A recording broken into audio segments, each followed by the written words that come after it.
appears to be working and going.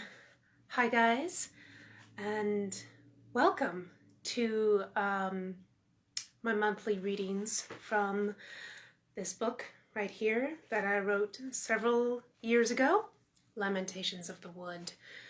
I think tonight will be the last night I read from this book.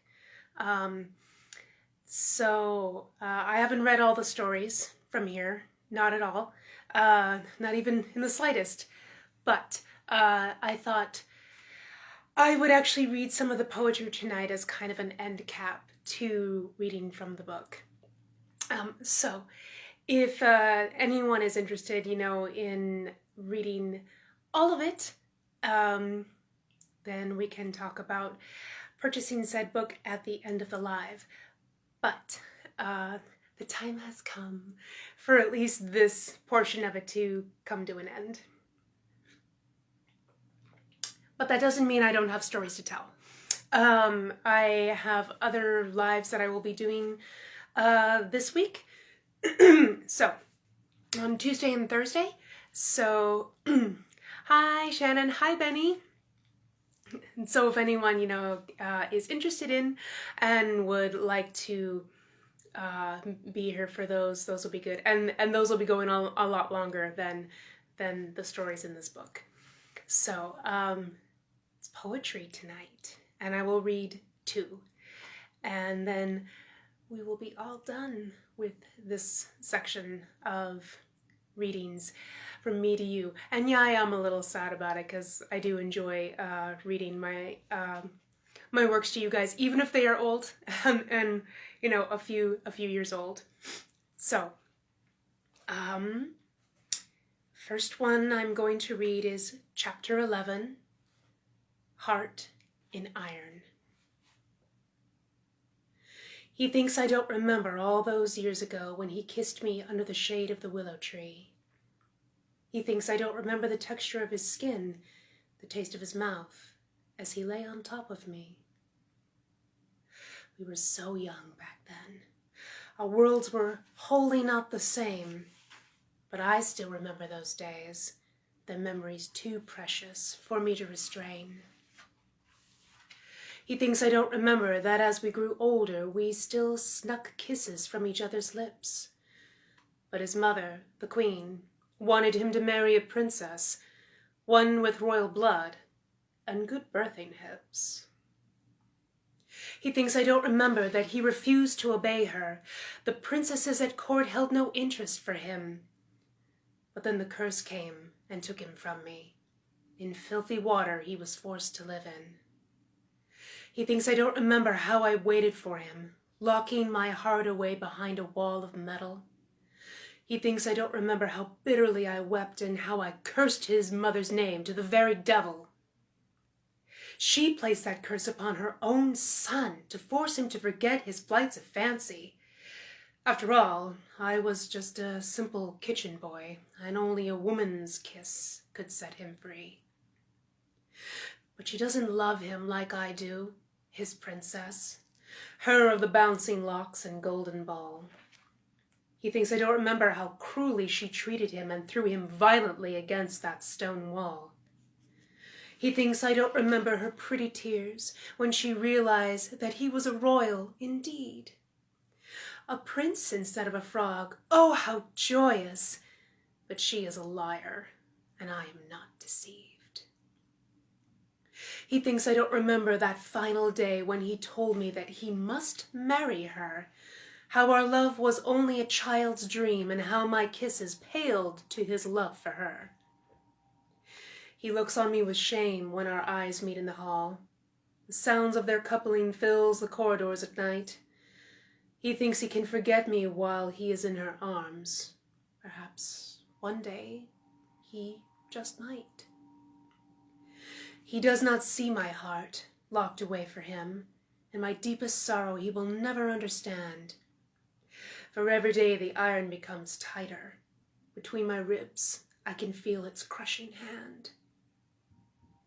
There is nothing now, except the comfort of my mind, the brightness of the sun I can see above me, and the green grass is soft under my feet. And he is waiting there under our willow tree. And that's the end of that one.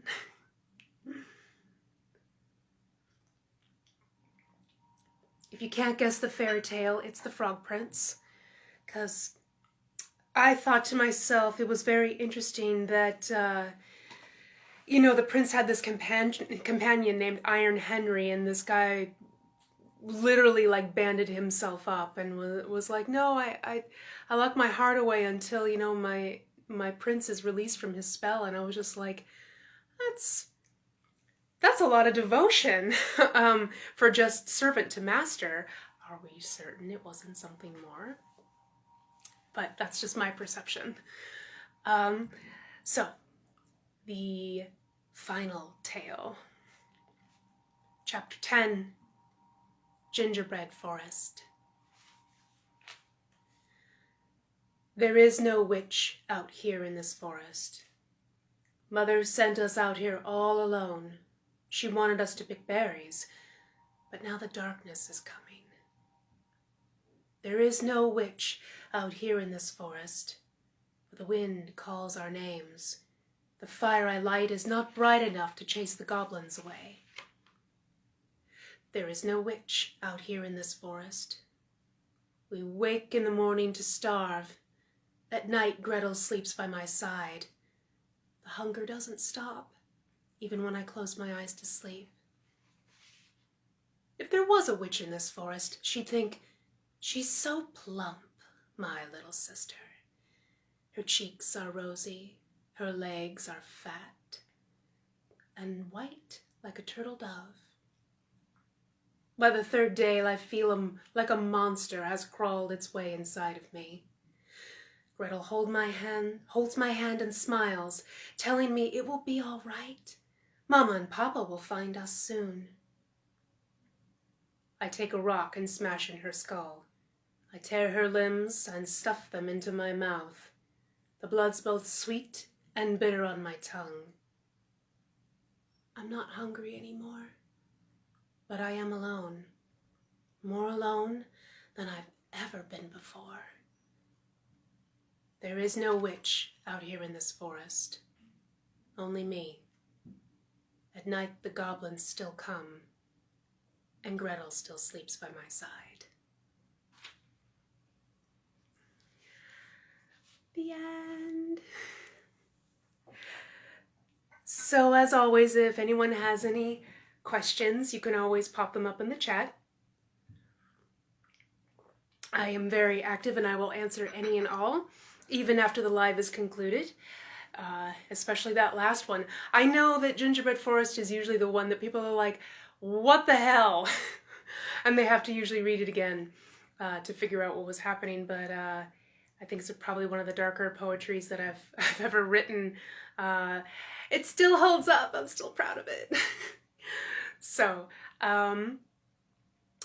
if anyone is interested in purchasing Lamentations of the Wook, this book that I read tonight, the final night of me reading this, these stories at the very least, you can always send me a message here, or you can, for Facebook Friends for Real, you can message me over on my other page.